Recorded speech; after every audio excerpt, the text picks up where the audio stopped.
We're going to be talking about, for the next hour, highlights of AI for real estate agents. I'm Rachelle Willhite, the designated broker and owner of Best Choice Realty in Washington, Idaho, and I'm the owner of the Oregon Best Choice Realty as well. So I wanted to get started today.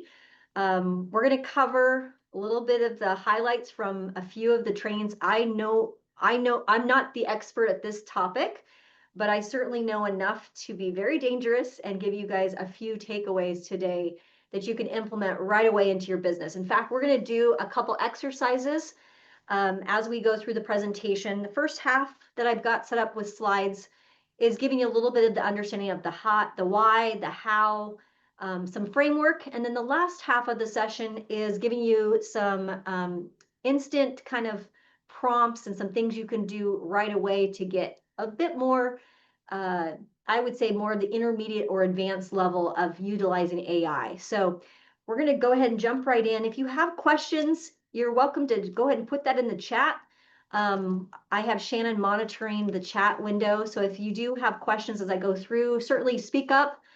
We want this to be as interactive as possible, but I still have a lot of content to cover in a short amount of time. We'll end the session at about 1 o'clock. So let's go ahead and jump in. So the one thing that I wanted to bring your attention to, if you're like me, you're sitting on the sidelines going, oh, what do I need to learn? I mean, there's everything, it seems, every place I turn, everywhere I go on social media, everywhere if I'm in a training or I'm in a session or am I looking at a product, AI is everywhere. I think it's like the two letters that I've seen placed with every product in the last 12 months in my entire real estate career. And so even this ad, I actually really love this beach house guy. He posted this, I think it's been reposted and reshared multiple times, but I saw it come up and I'm like, this is the kind of stuff that is happening, and we need to get more knowledge, honestly, about AI. Zillow guessed 960. The market knew it was 850 when he listed the property. You insisted it was 950. 4 months later, you sold for 750. An algorithm cost you $100,000. The app was free, but the expertise could have saved this client a lot of money. So I really like the way the beach house guy put this together. I mean, at this point, if you want to create your own version of this, I think it's pretty cool to get that word out so that sellers and buyers and consumers realize what they're doing with their AI when they're actually utilizing it for their own personal use. So there's a wow factor. Here are some of the top takeaways that I've kind of thought through when it comes to AI. Virtual staging. I went to a session with the MLSs all across North America. I took AI classes there. I got to intersect with a lot of thought leaders that were there at this conference. And here are some of the biggest aha or the wow moments. I'm like, oh my gosh, we need to do more training and we need to get you guys familiar with some of the things. GPT hit 1 billion searches. It's 5.5 times faster than Google. And the other wow factor, I would say, is OpenAI is 60% more use. There's more utilization with that than Google. So you're just like, oh my gosh, things have really spiked up when it comes to utilization of AI. And then recently, GPT and Zillow really have started to foster conversations within that app that builds trust with the algorithm. So more people, in fact, my clients just recently went to ChatGPT to have a nice little discussion, and they're pulling data from Zillow embedded into ChatGPT. So it's creating an interesting dynamic between you and your clients with that change. Also, North America, when I was at this conference in Toronto recently, there were very few policies in all of the MLSs around data use, around utilization of AI. And there was attorneys involved, and there were other thought leaders that I got a chance to intersect with. And so with that, you got to be really aware of how to utilize the products. Let's go to the next one. Agents are using, many of you maybe are using it. I am guilty as well, guilty as charged, of using the free AI platforms, and I'll go through all of the ones that are available right now, and giving their data away. You're basically giving it to them. And so the paid version, you got to understand the difference between the free and the paid, but agents are using the free AI and giving their data away in such a way that it's no different than, when Zillow launched in Seattle. A lot of things were changing the way we do business. And so that's happening. And the MLSs, unfortunately, are not going to be able to put restrictions, and nor should they. I honestly think, after learning all of the things I did over the last week or two, they should create some guardrails. But ultimately, you, the licensed person, will have access to these tools, and you're ultimately the one that's responsible for what gets posted, what gets put out there, and how people interpret that data. So to stop giving your money away for free and start learning how to use the tools. I went to Tom Ferry. Some of you I saw at the Tom Ferry event. That was really fun to see a lot of you carpool and sit together. Um, the two top takeaways, number one and number two, was everyone is going after your clients aggressively when it comes to AI. And the other thing that Tom Ferry brought up is your clients are bombarded with information because they are just kind of trying to understand, just like you probably are trying to understand, but they're short. Where you can come in is they're short on personalization. That's where there's an opportunity for you to really control the narrative and get better at AI. Those were the two takeaways I got from Tom Ferry when it comes to AI. The other session that I took was a CRS course. It's a certification that's respected for AI. Addie Owens taught the class. If you want to look her up, she was a great teacher. We did a very, very deep dive, took 2 days. But I love the quote she used, and I thought it was super, super good. Automate the mundane so you can focus on the meaningful. That really resonated with me as far as AI goes. That you want to utilize the tools to make your job easier, but don't forget that we have to make our conversations and the way we do our business really authentic to us and fun. It's not boring. It shouldn't be boring. And when I see a lot of people kind of dabbling in AI, it's so blah, so boring, because it lacks the type of things I learned in the class. So we're going to learn a few tips. But before we do, I want to go over some of the impacts that AI is having on our, kind of bring you up to speed if you've kind of been falling behind. Let me give you the 4 things that AI has impacted us already. So let's kind of put the framework together. Smart home searches have kind of been a thing for the last, I would say, since we opened Best Choice Realty. We've seen smart home searches where the AI can suggest properties.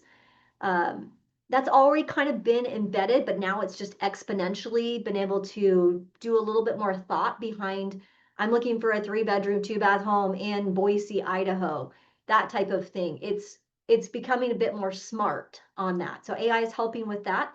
Automated valuations, the AVMs, we've talked about that in prior trainings, but the AI is able to do much more fast, data-driven, kind of creating less work for the appraisers. So it's kind of giving them, still having the appraisal come to the home, but there's less time because they're using tools that are AI driven.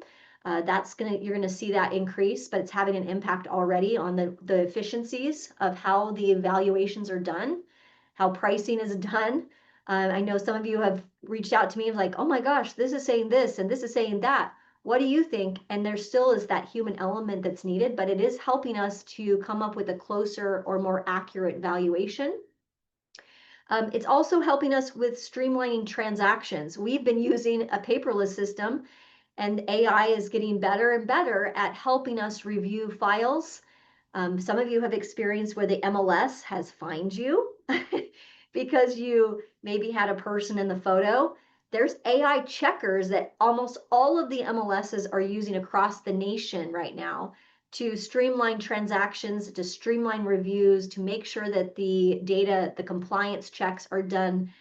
So it's helping to reduce paperwork, I would say. And then the last thing that AI has already impacted our business in would be the predictive analytics. forecasting, market trends. We have so much data. We talked about on Monday night, the Monday night webinar that I did not record, about the market trends and how that works with the clients. How does that overlay? How does that impact a decision that's being made? Say somebody wants to buy in Seattle, you know, they can overlay data and they can interpret data much, much more easily than we have in the past with AI. So that's kind of how it's impacted us already. Let's go to the next slide. The other part that I learned was more of the foundational elements. We did a very deep dive for it was a couple hours. In fact, a lot of people in the room were going to like, Rachelle, this is crazy that we're talking about the data centers and how they impact real estate and why are these data centers charging so much money and we're getting stuck with monthly fees and things like that. The instructor, she asked everybody to raise their hand and how much money are you spending every month on AI? And it was everything, anywhere from like $20 a month on AI to $300 a month on AI. Different types of reasons why they're paying that type of money. We had a nice little discussion. And then we did a deep dive on how the data gets to that place and what is required and all the energy that it's using. Energy is becoming very expensive. SoftBank expanded Stargate with 5 new AI data centers. We watched 60 Minutes. We watched these videos. We did a nice debate about data centers and how expensive they are. And the bottom line is it's an expense and it's a hot topic debated in communities. And if you can get yourself involved in those discussions, that will be important in the coming years. You'll need tokens. So that's what that is. So a lot of these systems that have been created, the data centers, will allow you to use their free version. Many of the tech centers have increased their monthly rates. If you're paying for Google Business, for example, they've increased their fees because they have to rely on more data. They're forced into that type of thing. But you're going to need tokens. And when you start to see some of these other products above and beyond ChatGPT, they are doing some very important work, but it's going to require you to pay for a monthly subscription or have tokens in order for you to unlock the potential that's there because of the data centers and all of the work that has to go into it. So gone are the days where agents went to Google or your clients went to Google to search for answers and that just generated the response. Now you're going to get AI that's going to be more contextual, basically personalizing insights instantly. The focus is moving more towards finding the information to applying the wisdom that comes from finding the information. It's doing a deeper dive into analyzing those responses. So it's no longer going to be, I'm going to Google search. It's more of, hey, I went to whatever portal, you name the name. I think right now we're still going to be battling out who is the authority in the AI space, but for generative AI, but it's definitely changing the narrative. So you've got to be able to embrace the change. So how do you embrace the change? How does the AI really work? There's a training process where AI is going to learn from the massive amount of data sets that have already been cultivated and stored in the data centers. So there's a training process that's how ChatGPT, for example, is using their generative AI to perform the searches. Then it's also including context awareness. It's going to have to be fed understanding the tone and the goals and what the project is going to entail. And then the response is going to be the generating like natural, making it sound more human-like and tailoring the response. So you actually have to utilize all 3 of these boxes in order for it to really get what you need to accomplish the task at hand. So it's got a lot of work it's doing behind the scenes.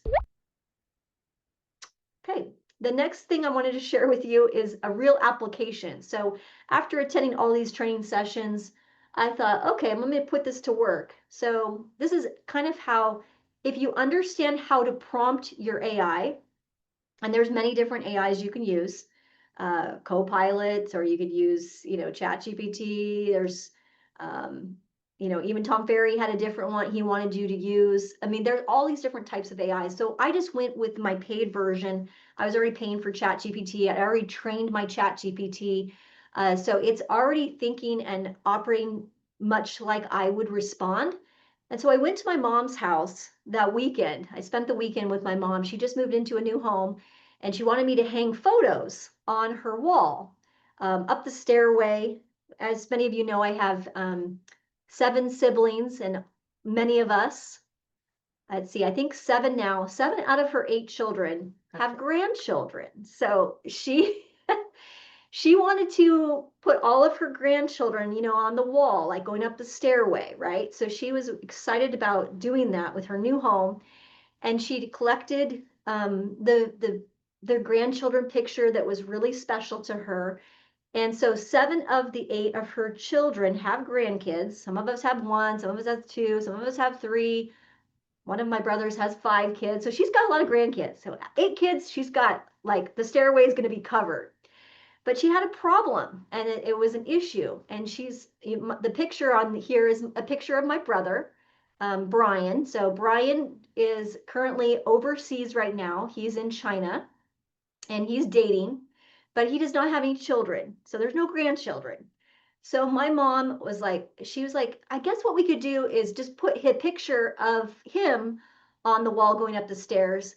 And then I thought, you know what, this might be kind of fun. Let's see what ChatGPT will do to maybe use the generative AI that I've been trained to use to bridge the AI and get a photo of what her future grandchildren would look like. No joke. I was going to use clear input, and I wanted to have better output. So I'm going to basically be very clear on what I'm going to prompt my ChatGPT to do, so that I can essentially get a photo of of my mom's future grandchildren. And I want it to be productive, and I want it to communicate well. So let's go to the next slide. So this is what it spit out after we prompted it. So there's my future grandchildren. And yes, they are hung on my mom's wall as it goes up. No joke. We've got all the real grandchildren, and then somewhere in the middle, because Brian is number 5 in the lineup of 8 kids, somewhere in the middle is my mom's grandchildren. These 2 little kids that she actually prompted. We worked on the prompting together. So this is how specific you have to be when you prompt your GPT. If you just put on there, I want to have a photo of the grandchildren, it wouldn't know what to do. The GPT, the AI, whatever you want to call it, whatever your tool you're using, is not going to do a good job of getting you the proper output. So you need to I put it in orange here so you guys could kind of jot these down, these types of things. If you're going to create your own prompts, you want to do some sort of subject or character. Who is it? Who needs the help, right? What's the problem that we're solving? So she said, I want to do something for I want grandkids. So I want Brian. So we put the photo, when you upload something, you want it to give it something input. We put Brian's photo up there. Who is it? This is Brian. I'm the grandma. We want to have a photo that I would be proud to hang on my wall of grandkids. And we gave the framework of what we wanted. We also had to tell what we wanted them to be doing. They want to be active. They're active children. So they could kind of put that into the AI. Where do you want it to be? So we've said we want a park-like setting, very much like the photo that we saw on the prior slide. We want it to be studio quality. You want to tell it what style you want it to create. What kind of lighting do you want? So we wanted it to be light and happy was what we prompted it to do. And we wanted it to be close up. So this was as close up as possible so that it matched kind of the other grandchildren pictures that she already had that were real. And then the camera angle had to be addressed as well. So this was the input that we gave it. And then the output you see is those cute little grandkids that she had her little housewarming party last weekend. I asked her, I'm like, so all your friends from the neighborhood, did they see the AI? And she's like, oh my gosh, I told them all the story about how we did it. So it is definitely the talk of the town. Even the boomers are using AI. So don't think that your boomers are not using AI. They are. They are having so much fun with it. And that's a good example of how we used it. So I want you to think about the tools that you're currently using. Don't get overwhelmed.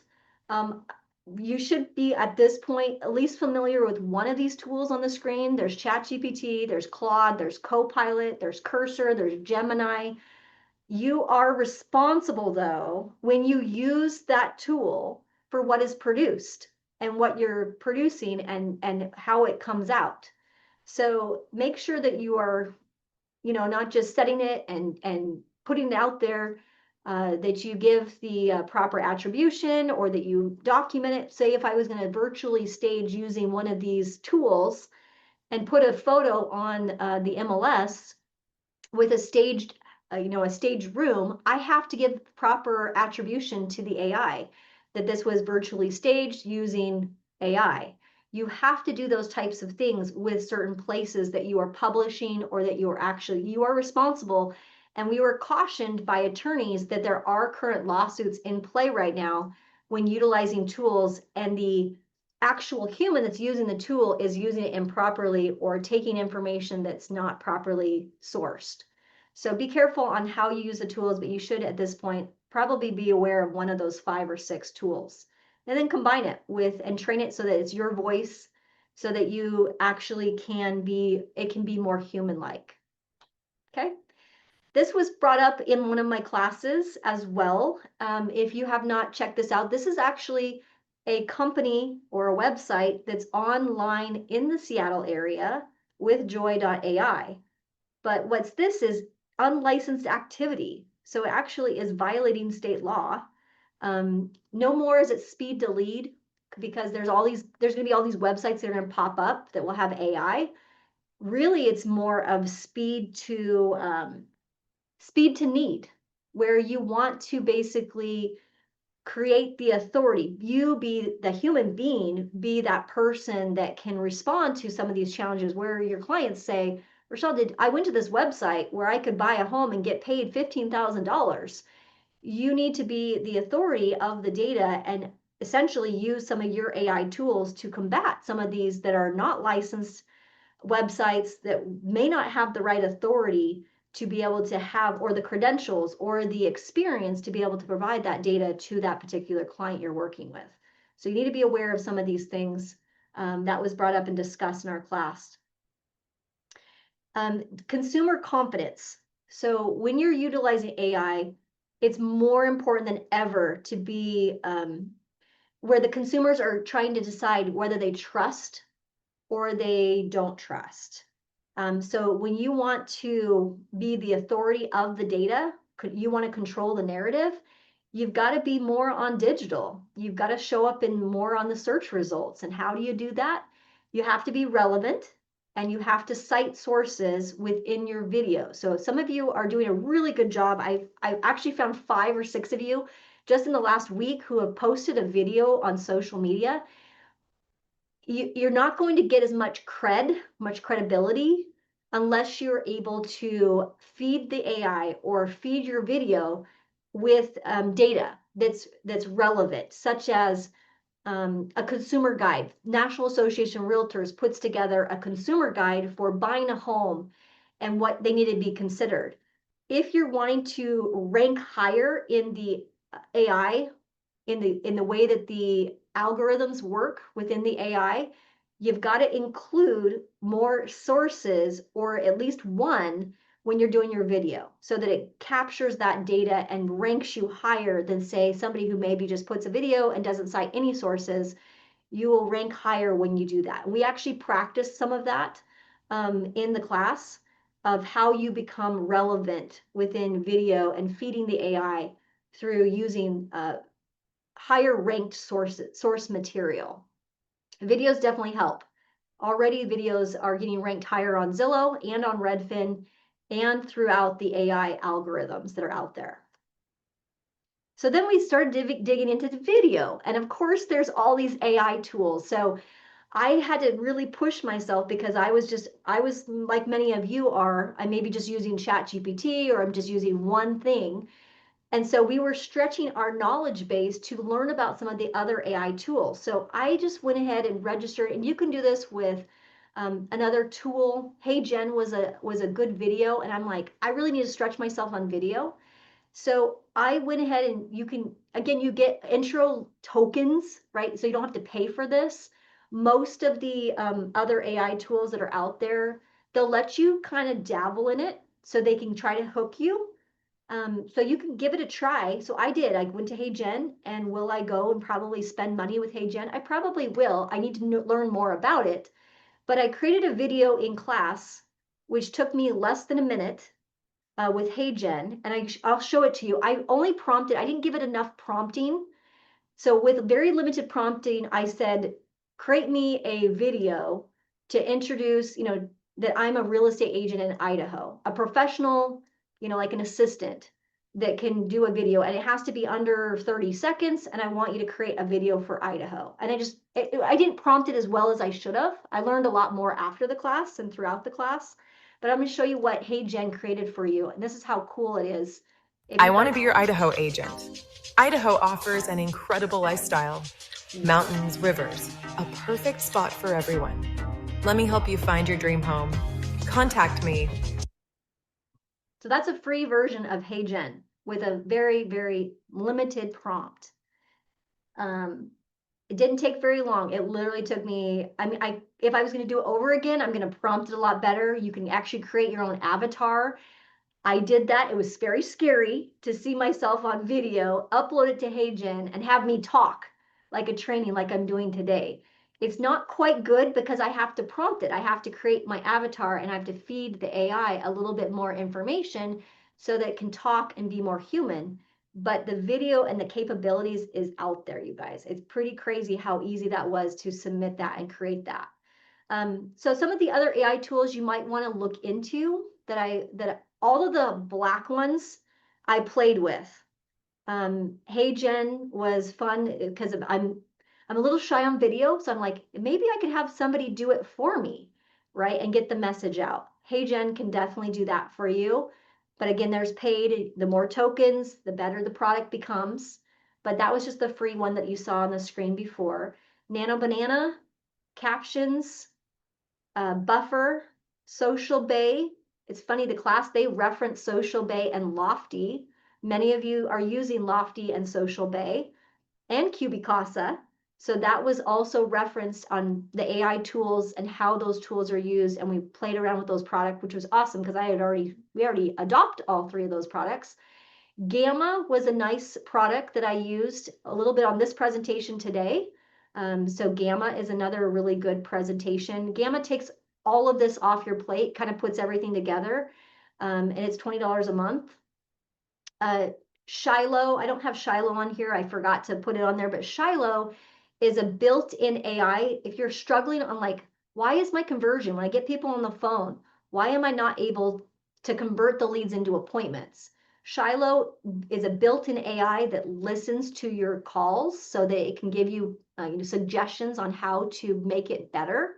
So your conversion, you can kind of have a built-in assistant, if you will. House Whisper is a digital assistant, kind of like Shiloh. Race, RAYSE, is helping communication throughout the transaction. I actually have a transaction coordinator that I use, but Race is starting to kind of pick up the pace. So those of you who are TCs that maybe be listening on this training, probably want to look at Race and see what that looks like about the communication on the transaction. It might be able to scale your business a little bit better. Folio, I currently use Folio. It's a Gmail extension that allows you to segment your transactions. It creates files for you, folders. Some of you that are not very organized in your email box may want to look at Folio next year. And then listing.ai, many of you are using some sort of AI, I think, at this point. When I look at the marketing descriptions, many of you are doing very little prompting and putting it into ChatGPT or listing.ai in order to populate your marketing remarks when you list a home. So that's what it helps you write descriptions of things, listing.ai. So those are some other AI tools. If you have not checked them out, go ahead and do that. I'm right on track here. I'm about halfway through my presentation. So if you're following along, I want you to take your phone out or your computer. If you have double screens, that's even better. But many of you probably are just listening on your phone, or maybe have your computer or your laptop set up. Or if you're listening to this recording, On the screen, I took literally the prompt to create kind of an avatar, to create an image, to kind of prompt it. So this is the kind of work you're going to have to do so that your HeyGen or your avatar or your AI can be prompted to be more like you. You're going to need to prompt it. And so I took the screenshot. I just quickly took a screenshot. You could totally do this as well and upload the screenshot or type it into whatever portal or whatever AI tool you're using and ask the AI to create an image with the above parameters. Subject, character, expression. An example would be just like that. A professional woman with blonde hair and green eyes. You can obviously tweak this and make it your own, but you have to be very much more thoughtful at what your prompt needs to be. What you example, and then also the negative prompts. Like, I don't want it distorted. I don't want extra limbs. I don't want watermarks or anything crazy on it. And so when I did that, and I just uploaded this prompt right into I'm using the paid version of ChatGPT. Let's go to the next slide, Shannon. This is how quickly it popped it out.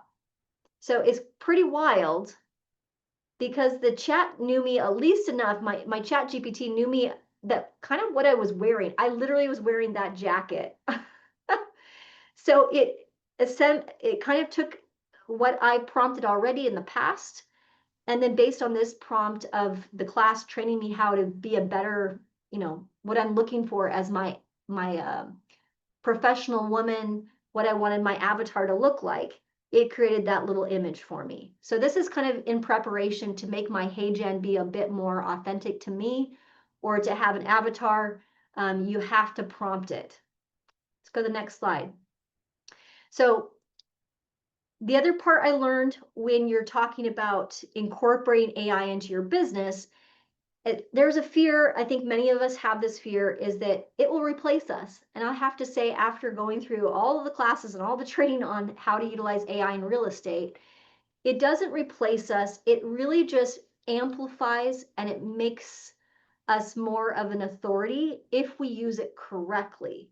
So it's more of like prompting it correctly, asking more questions, integrating it more into the business. It will help us do our business and help us scale our business so we can take on more. But we broke down all of these things.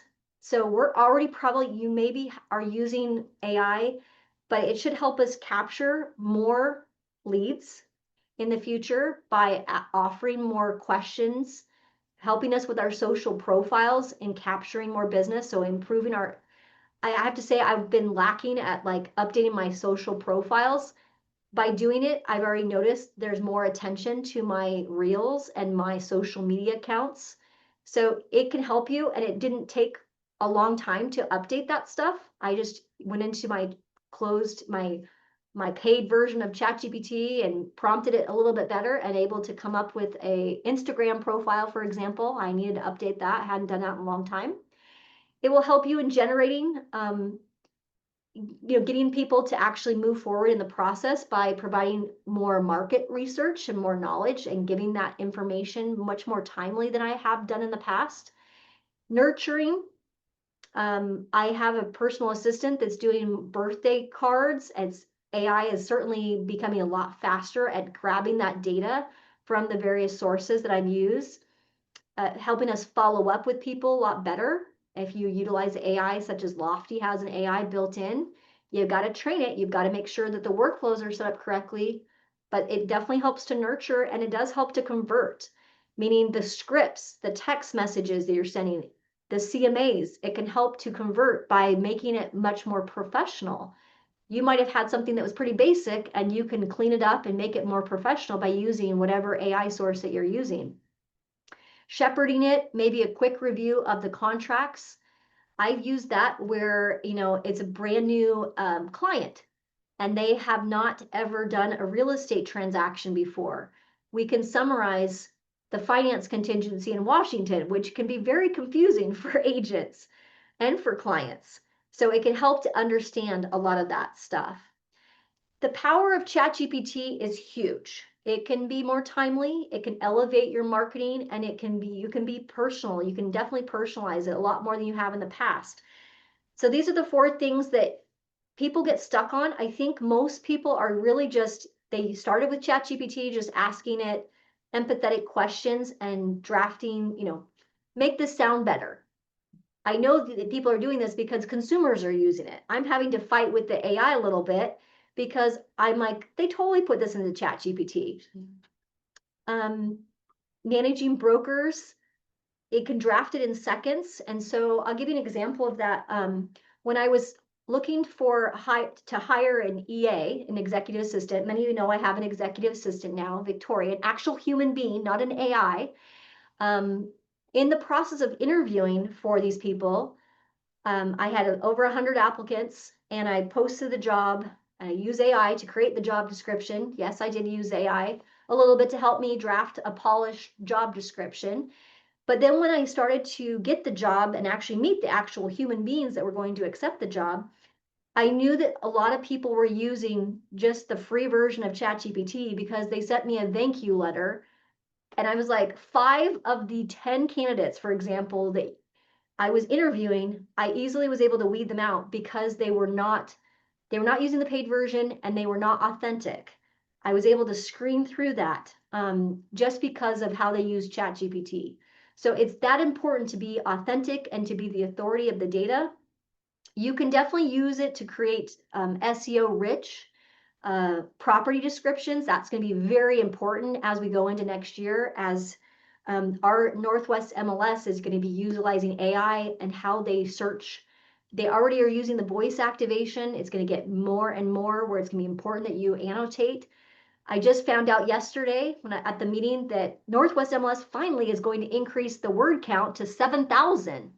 I think you guys will be very happy and pleased to know about that, because we need to accommodate all of the AI that's going to be utilized in order to create marketing remarks. It'll help you generate captions and reels and blogs that are tailored to what you're trying to do, and then also allow you to automate responses so that you can be real and can be human-like and respond quickly for all of these people that are going to be using AI to get responses quickly on making decisions. So that's the power of ChatGPT. When you get the responses, though, some people, I wanted to know, like, how does ChatGPT, I mean, especially with Zillow, embedding that information into the algorithm and becoming the authority? How does ChatGPT gather the data and provide the responses? And so it was funny because I tested this out with my husband. He's got this really elusive hobby of like lookout towers in the state of Washington. These are like the fire lookouts. He's just like a nut about it. He has this like passion of like being the top person to go check out all these lookouts, the fire lookouts all across Washington. So I tested this out with ChatGPT to see where the data would come. He wanted to know the person that had, so like some elusive detail on who's climbed to the highest point and the top this and that. I fed it a lot of prompting from my husband, who is an authority on the subject. He's literally looked at over 700 fire lookouts in Washington, been to the actual location. There's data that's being obviously pulled from the UW, informational center, the research that's done. There's obviously some historical data that's been pooled into portals and websites, but there's still a lot of that needs to be learned. So I tested it in ChatGPT, and I definitely saw that there were some gaps that the authorities have. Number one, it's going to search for the hard facts. When it provides a response to you, if you prompted it really well, it's still going to be, this is the priorities of how the response will come out. It's going to utilize hard facts and laws and MLS data, HUD, obviously if it's real estate related, it's going to pull that kind of stuff first. Then it's going to look for like official reports or studies or CoreLogic, data-rich centers that have also data centers, just like the data center that it's coming from. So that's going to be the priority number 2. Then it's going to put like a trusted context. It may or may not be truthful. As you know, sometimes the New York Times has published things that have not been completely accurate. The Wall Street Journal, trusted context, highly ranked. Trusted context will also be populated into the response that you get when you get You prompt it, and then it's doing its research, it's deep research. Sometimes it's going to kind of layer it this way. And then the fourth part, which is where you guys want to kind of show up, would be the secondary parts, the guides, the blogs, the QR, maybe to your website. So that's why you want to start putting that stuff into your videos, because it will pull number 4. And it did pull my husband's website when the lookout towers, because he is putting more data into his website that the data centers are populating. It's searching the websites, it's crawling the websites top to bottom to put you into that 4th section. And then the low priority, but it does sometimes pull, is the SEO fluff, the marketing, unlabeled content, and social media is the lowest priority on the data set that the AI is utilizing. So I thought that was really helpful for me to understand, like, how is it coming up with a response and actually testing it once I knew how to prompt it and I utilized the AI and really trying to understand how it's doing. What is the response, and can that be, the response? Is it truthful? Is it the authority? And how do we intersect with it? So let's go to the next slide. Market authority. So this is where you can actually test it yourself. So I want you to actually take this. You could take a screenshot right now if you're listening to the recording after I post this on YouTube. You can certainly take a picture of this and upload it and just make sure you prompt it that you're using this prompt and that you want this to be for Bonnie Lake, or you want it to be for Bothell, Washington, and create a micro market and repurpose it and see what your AI will give you. We took a break and we actually did this in less than 5 minutes. I had a LinkedIn article, I had an Instagram carousel post, and I had 2 short form video requests in under 45 seconds and email newsletter that I had to go in and tweak. So this is where you can test your AI right now and see how you're doing with your AI training, your generative AI training. If you're using, don't go crazy and do it in like Copilot and AI. I mean, just pick one and put this prompt into your AI and see what it comes out with. You will be surprised. I think I was surprised at how well I'm doing with my marketing. Do I need to go in and give it a little bit more? I don't want it to sound like everybody else, so I need to prompt it, or basically go back, and I'll show you how to do that at the end here.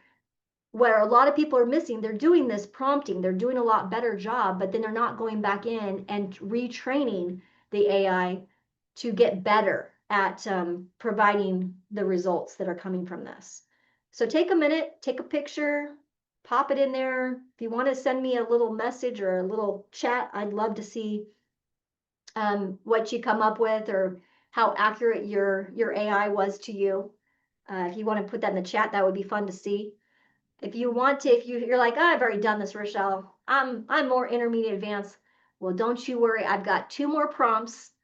And I was like frantically trying to do this in class because it was so fun to get the response and just to kind of think through what would it have been like if I would have prompted it better, or if I would have added a little bit more style to what the prompt needs to be. So that's the easy one. So try that one, and then let's go to the next slide. So those of you who have already done that, if you want to do a business audit, so this would be a slide that you could take a picture of if you were like running a team, or in my case, you're running a brokerage, or you're running maybe a partnership. You and your business partner are really trying to get high level. You want a business strategist, so act like a business strategist. So notice that this is somewhat similar to the way we prompted my mom, and I prompted the AI to get her grandchildren, her AI grandchildren. The business prompt is set up to do the same type of thing. So you have to act like somebody, audit your business as if you were a performance coach, and break down the audit into these following categories. And you can certainly modify this prompt if you're wanting the output to be something different. But it was interesting to see how accurate this was. I would say when I did it for Best Choice Realty, I would give it a C score. And again, what you prompt and what you get out is what you have to work with it. It's not perfect. but it certainly was very, very interesting to see what the AI would come up with. The last one I have for you on the prompting was the business plan. So everybody, if you're on social media or you're in a brokerage or you've been in a brokerage around October, that's when you start saying, oh, come in, let's do your business planning session. And I'm thinking, shoot, I mean, if you've already done it, you already are a pretty good real estate agent yourself, and you're looking to maybe enhance your business plan and have the AI build your plan for next year, let's see what that looks like. So if you're wanting to have the AI do your business plan for you, you can take a screenshot of this one and upload it into whatever AI you're using, whatever Copilot or Gemini or ChatGPT, whatever you're using, and it's going to come up with the business plan prompt. It's gonna give you an output that's gonna be pretty interesting to see what it would look like. Now, if you haven't fed your AI enough data about you, or about who you are, or you haven't done enough searches, it might be well worth your time to go ahead and pay for that. Not do the free version, but do the paid version so that you get something that's a little bit more authentic to you. Because you've fed it more information over time. So you might want to take this and keep it and maybe do it later once you've got your paid account set up. But I am encouraging you to pay for at least one AI this year. I think that's where it's going. You're going to see a difference in the output. Remember that you'll get more out of it because of the tokens. The more data, you can do a lot more with the AI tool, with the paid version versus the free version. Okay, let's go to the next slide. So if you're like, oh, Rachelle, I'm not ready to jump in and do the paid. I've been there. I was there for the last couple years. It's like, okay, well then start using it just to kind of see, get familiar with how to prompt. So I found this lady. I follow her on social media. She did a fun thing. She's 13 tiny things I let ChatGPT do for me that I can enjoy the last few months of 2025. And these are her exact prompts. So you could start small and pick one of these 13 things and just have fun with the whatever AI you're doing if you're using the free version, and see what it comes out with. And just kind of do that a little bit and train your GPT or train your AI. If it comes up with something that's kind of hokey or like, that's not me, then respond to it. My husband was laughing yesterday because I was preparing for this slide and I was playing with one of these 13 things. And my AI was like, trained to say please and thank you. Like, I've actually trained my AI to be very, very, he's like, they're so nice to you.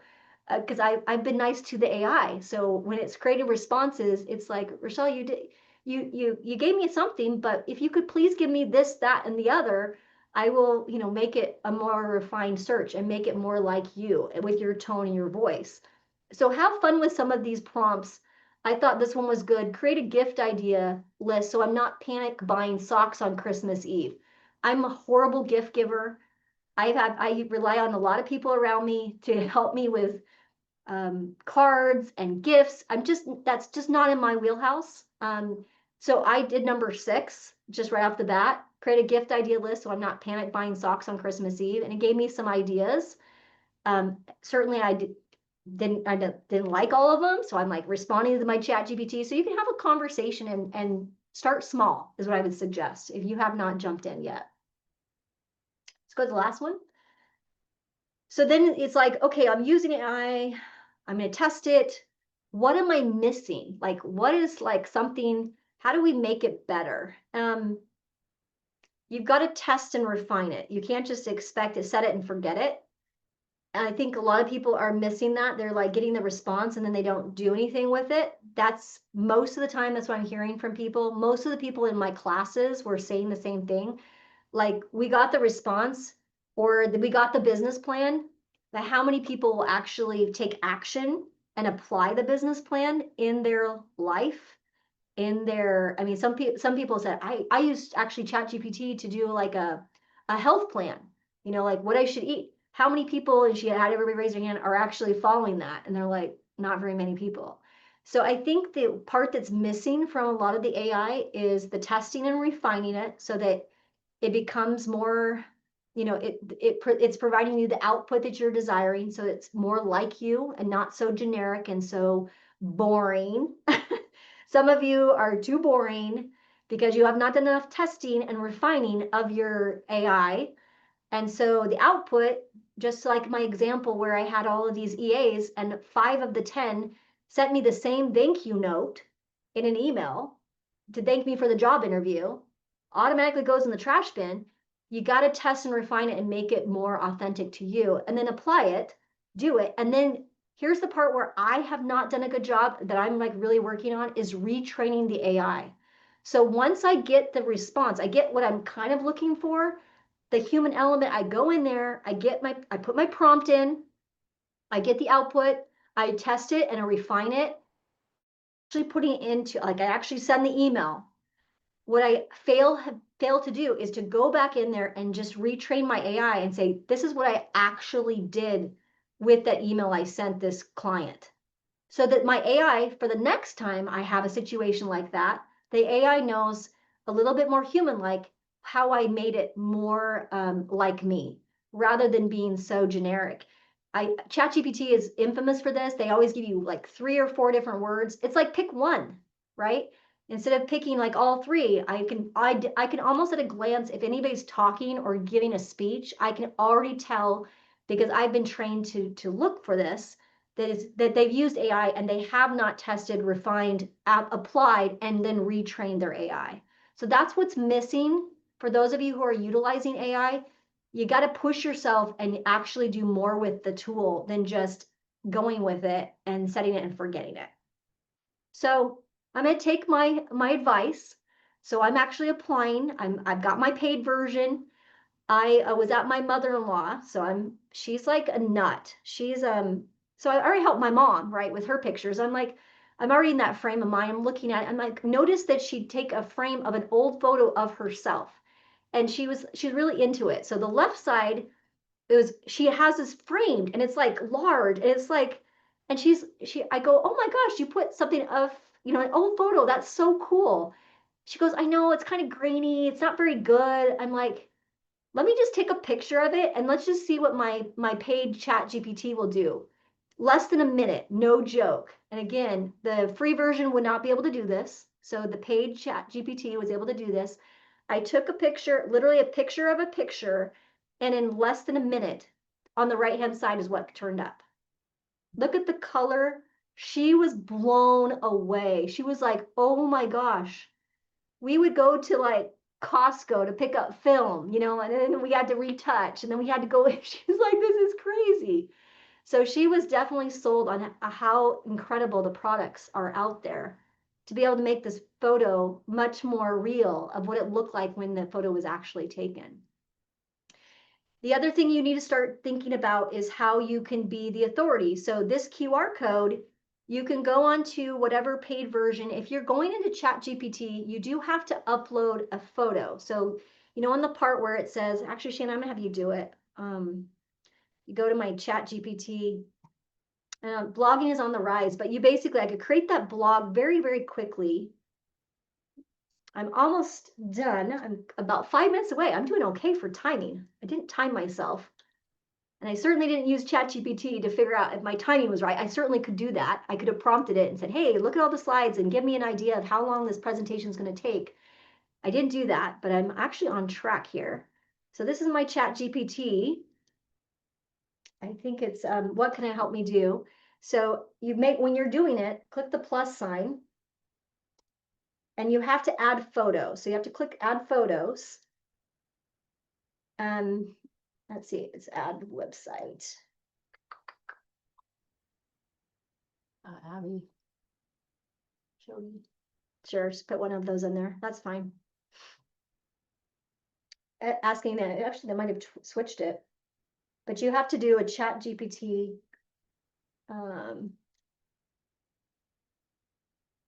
There you go. Ask it anything. Just put create QR code.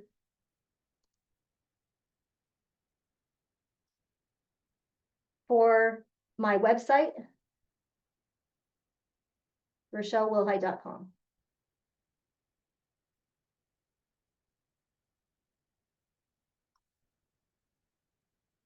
and then click the up arrow.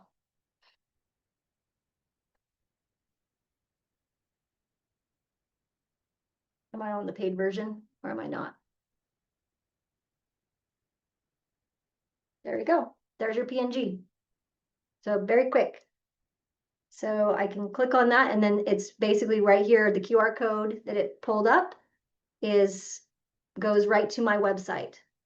So QR codes and blogging are on the rise. So blogging becomes very easy because you're basically putting content into your website or into your video.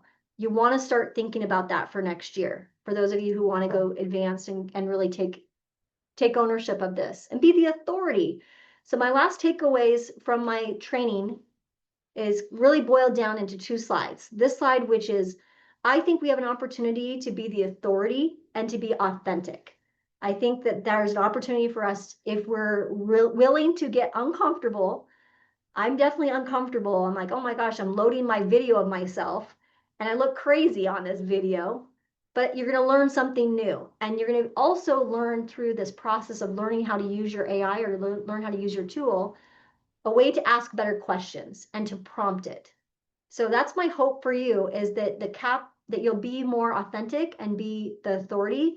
So when people are looking for a real estate agent or looking for somebody to help them buy or sell a home or to help them make a decision about a real estate matter, that you will become the authority and the person that they go to because you have the authentic personality that you do and you've allowed the tool to help you capture more leads. Let's go to the last slide.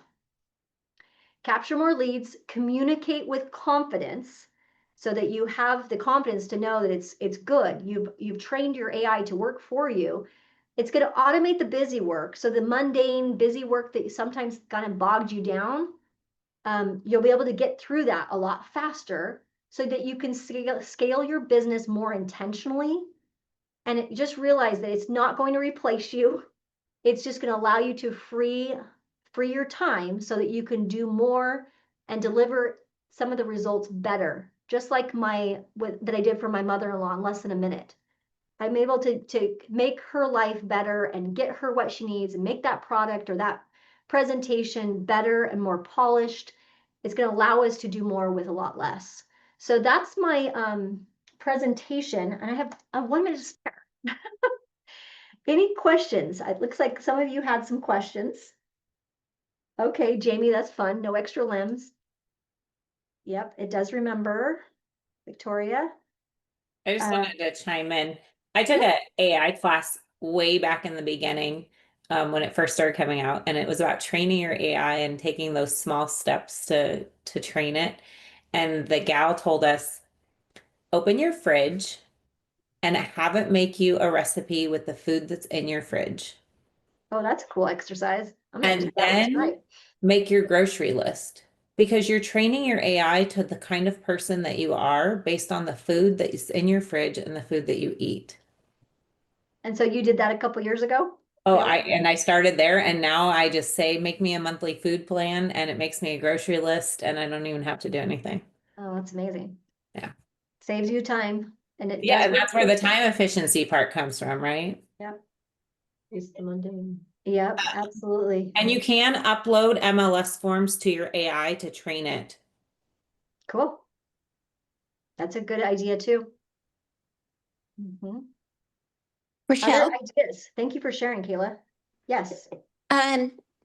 if I'm asking it to write a description of a neighborhood, especially if I do not know the neighborhood, how am I going to catch whether it's telling me the truth or not? Because if it's an aggregate of the internet, you can't No. believe everything you read on the internet. So therefore, I'm worried about garbage in, garbage out. That's correct. Yeah, so you might want to attach like the fair housing, because every state's different, right? Washington has different rules around what you can say about the property or not.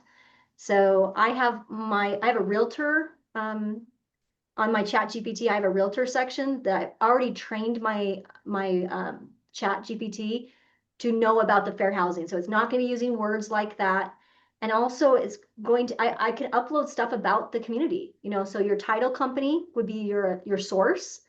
So you could say, hey, upload that document that you got from, say, whatever your title company is, that's about the demographics or about the parks nearby or the churches nearby, and allow it to kind of take all that data and then create your response of what it comes up with. So you have to almost add more into it, Randy, so it comes up, especially if you don't know the area well. Because, I sell all over the place. Oh, there's my iPhone. I sell all over the place.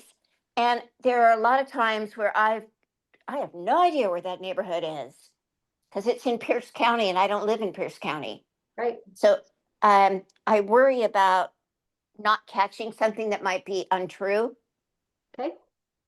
So yeah, it's going to again, prompt it with data that you can gather that's real sources. It kind of goes back to that slide where does the ChatGPT or the Copilot, where does it pull the data from? It's going to pull it from reputable sources first. So, if you load it with some preliminary consumer guides or, local attractions in the area, then it should be able to know based on that data set how to kind of formulate the verbs, the Okay. words that it uses.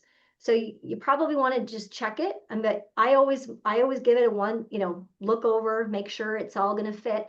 The frustrating part for me has been of the last year or two is just it's so many word counts, and I'm like, get so frustrated with is like the word count. You got to do it a lot shorter, a lot simpler, and not use this word or that word. I got frustrated instead of just looking for ways to put the data set in before I use the tool. So Right. I would recommend doing that a little bit more. Thank you. Yeah. Thanks, Randy, for the comment and the question.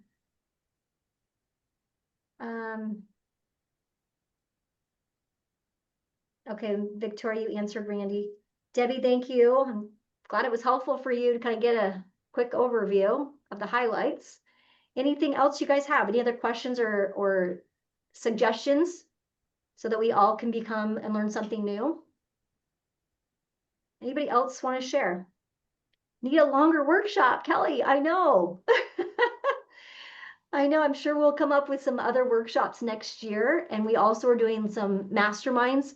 That's one thing that the instructor said, a lot of the designated brokers and owners that were in the training that I took, they were like, hey, can you do a Zoom for my brokerage or for my office? And she's like, it's best to do these in workshops so that people can actually apply the knowledge. So we will be probably doing some of these exercises at the local masterminds. So you can really get feedback from the actual humans that are using the tools and practice and get feedback on how we can all become better at utilizing the tools. So I agree with you, Kelly. We need a longer workshop.